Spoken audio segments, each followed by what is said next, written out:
So hello, my name's Steve and this is the third video in my Seaside allotment channel. Today I'm going to talk about how I built this allotment from scratch in about 3 weeks last year. We started in March, we finished just before April. So that's not what it looked like when it started. This is kind of what it looked like when it started. A lot of rough ground, lots of weeds, lots of rubble, a lot of mare's tail and bindweed and couch grass, and basically nothing was in the right place, and the site was not level. It sloped quite badly, so there was a lot of water runoff onto the sites nearby.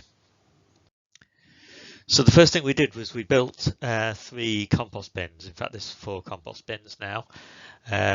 So we had somewhere to put all the rubbish. There was a lot of weeds, there was a lot of old apples, lots of old potatoes, just a huge amount. We basically filled those 3 compost bins with the stuff that we cleared from the site. Then we levelled the ground, we put down landscape fabric, and we built these raised beds, and we filled the raised beds half with the soil that we'd used from the levelling, and half with mushroom compost and well rotted manure. And then on top of the landscape fabric we put bark chips. We got everything in bulk, so it wasn't really that expensive.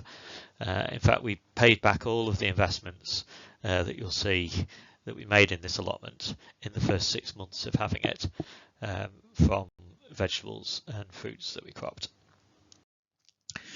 We also built some frames for beans and peas and the like.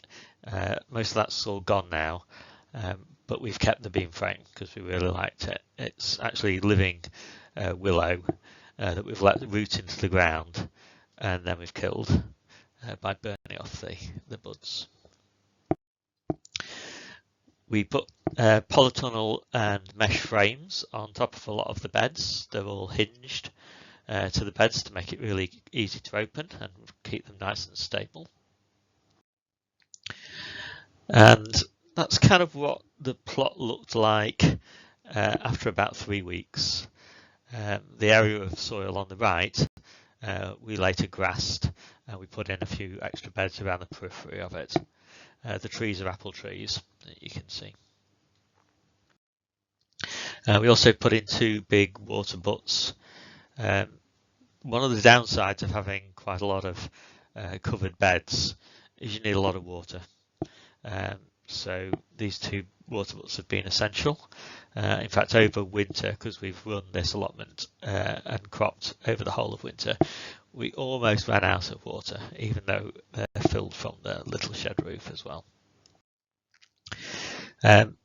After about 2 months into having the allotment, 1 month after planting, these are what the covered beds look like. So pretty lush crop of salads. There's another view of the plot as it's matured. That's after about 2 months, 2.5 months. We built a little fence from pallets, and then in the we created pockets in those pallets that we could plant into. So it actually looked really nice with flowers all the way along there. And of course we've got the big flower border as well. It ran down the side of the plot where it borders onto the green drive that's shared by all the other plots in my area of the allotment. So there we go, sort of growing quite strongly now. And I think that's probably May, June time, so it's going pretty well. And this is a kind of typical crop that we were getting off by about July. So every couple of days we'd take a crop, something like this. Of course we couldn't eat quite as much as that, so we gave a lot to other people on the allotments, to our neighbours. And we did quite a lot of bartering for things that we'd forgotten to plant or not done very well.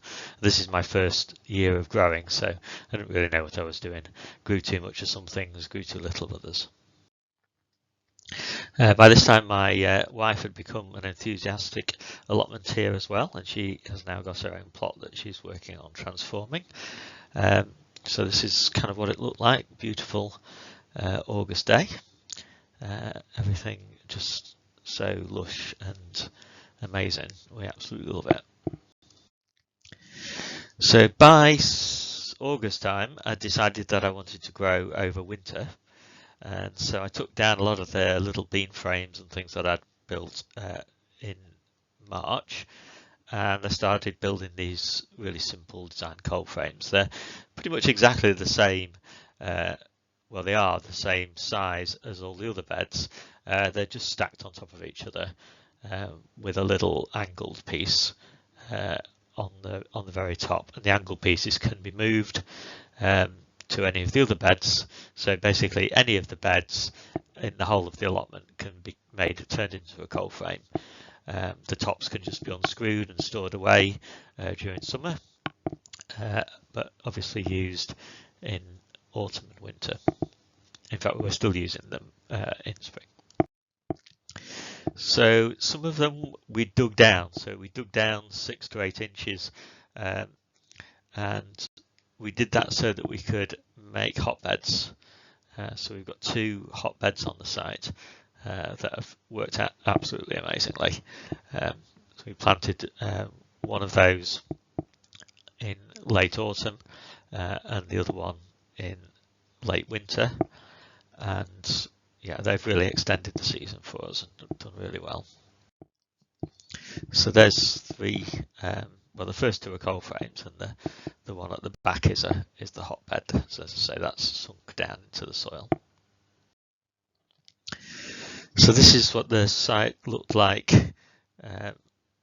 well into autumn, and you can see I've planted some grass now and put in some extra beds on the right, and there's some extra compost bins, but still growing pretty well. There's still plenty of stuff to eat there. I did decide in November that I would get a grow bench though, and that has really been transformative because it's let me start plug plants and plant those, you know, when the conditions are absolutely right. So this allowed me to extend the season. In fact, I actually was planting stuff that I'd got as plugs in December under cover, and I'd got a really big collection of plants ready to plant out in February. So this is a late autumn crop, typical of what we got most days.